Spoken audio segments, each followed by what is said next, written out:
SRM மருத்துவக் கல்லூரியில் மருத்துவ இடங்கள் பெற்றுத் தருவதாக கூறி 1,25,00,000 என்கிற வீதம் 40க்கும் மேற்பட்ட மாணவர்களிடம் 70 கோடி ரூபாய்க்கு மேல் பெற்றுக்கொண்டு கடந்த 6 மாதங்களாக தலைமறைவாகி போன வேந்தர் மூவிஸ் மதனை மத்திய குற்றப்பிரிவு போலீசார் திருப்பூரில் வைத்து இன்றைக்கு கைது செய்திருக்கிறார்கள்.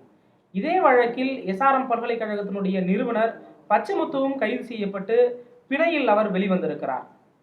கருப்பு பணத்தின் மீது நடவடிக்கை எடுப்பதாக சொல்லக்கூடிய மத்திய பாஜக அரசு நிகர்நிலை பல்கலைக்கழகங்கள் என்கிற பெயரில் மருத்துவ இடங்களை கூவி கூவி பல கோடி ரூபாய்க்கு விற்பனை செய்யக்கூடிய நிகர்நிலை பல்கலைக்கழகங்களின் மீது எத்தகைய நடவடிக்கைகளை இதுவரையில் எடுத்திருக்கிறது என்பது நம்முடைய கேள்வியாக இருக்கிறது.